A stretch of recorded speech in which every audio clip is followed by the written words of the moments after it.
भारत और इंग्लैंड के बीच खेले जा रहे दूसरे टेस्ट मैच के पहले ही दिन मैदान पर तगड़ा ड्रामा देखने को मिला। टीम इंडिया के कप्तान शुभमन गिल ने तूफानी बल्लेबाजी करते हुए इंग्लैंड के खिलाफ शतक जड़ दिया, जिसके बाद इंग्लैंड के कप्तान बेन स्टोक्स गुस्से से आग बबूला हो गए। इसके बाद दोनों कप्तानों के बीच हुई जमकर लड़ाई, जिसे देखकर स्टेडियम में मौजूद हर किसी की आंखें फटी की फटी रह गईं। आखिर क्या थी इस लड़ाई की वजह? कैसे शुभमन गिल और बेन स्टोक्स के बीच तनातनी की नौबत आ गई और कैसे इस झगड़े को शांत कराया गया? आज हम आपको इस पूरे ड्रामे की पूरी जानकारी देंगे। लेकिन दोस्तों, उससे पहले आप नीचे कमेंट करके बताइए कि शुभमन गिल और बेन स्टोक्स में से कौन है बेहतर कप्तान और बल्लेबाज। दोस्तों, सबसे पहले आपकी जानकारी के लिए बता दें कि भारत और इंग्लैंड के बीच टेस्ट सीरीज का दूसरा मुकाबला खेला जा रहा था।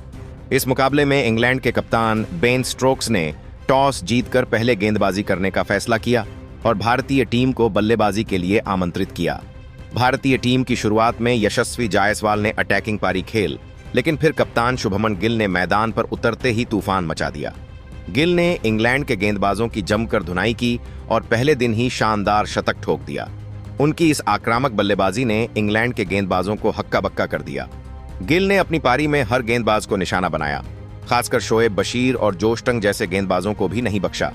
लेकिन असली ड्रामा तो पहले दिन के तीसरे सेशन में शुरू हुआ, जब शुभमन गिल और बेन स्टोक्स के बीच तीखी नोकझोंक हो गई। पहले दिन का खेल अपने चरम पर था। शुभमन गिल शतक ठोक कर बल्लेबाजी कर रहे थे और भारतीय टीम ने 300 रनों का आंकड़ा पार कर लिया था। इंग्लैंड की टीम दबाव में थी और उनके गेंदबाजों के पास गिल की बल्लेबाजी का कोई जवाब नहीं था। तभी बेन स्टोक्स ने गिल की तरफ कुछ तीखी टिप्पणी की। यह टिप्पणी गिल के एक शॉट को लेकर थी, जिसे स्टोक्स ने आक्रामक और अनावश्यक बताया। गिल ने इस टिप्पणी को नजरअंदाज करने की कोशिश की, लेकिन स्टोक्स ने बार बार गिल को उकसाने की कोशिश की। आखिरकार गिल का सब्र टूट गया और उन्होंने स्टोक्स को जवाब देना शुरू कर दिया। दोनों खिलाड़ियों के बीच मैदान पर ही तीखी बहस शुरू हो गई। स्टोक्स ने गिल की बल्लेबाजी शैली पर सवाल उठाए, जबकि गिल ने स्टोक्स को उनकी कप्तानी और गेंदबाजी रणनीति पर तंज कसा। यह बहस इतनी गर्म हो गई कि दोनों खिलाड़ी एक दूसरे के सामने आ गए। गिल अपने बल्ले को हवा में लहराते हुए स्टोक्स को कुछ कह रहे थे, जबकि स्टोक्स भी पीछे नहीं हटे और गुस्से में जवाब दे रहे थे। स्टेडियम में मौजूद दर्शकों का शोर और बढ़ गया और ऐसा लग रहा था कि दोनों खिलाड़ियों के बीच हाथापाई की नौबत आ सकती है।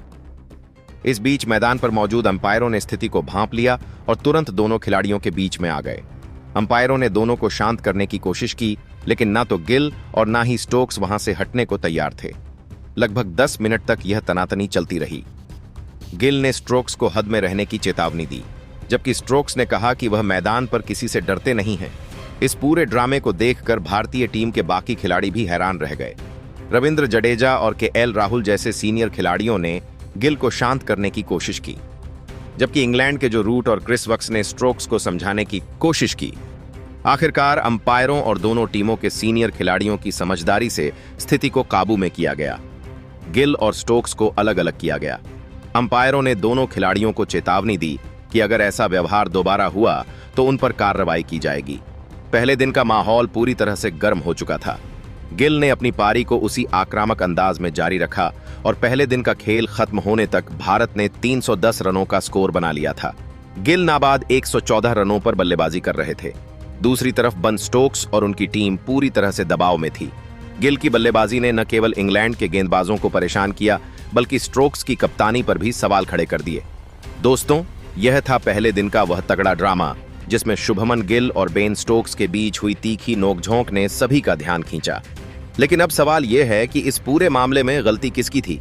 आप खुद नीचे कमेंट करके बताइए और ऐसी ही नई नई वीडियो के लिए हमारे चैनल को जरूर सब्सक्राइब करिए। धन्यवाद।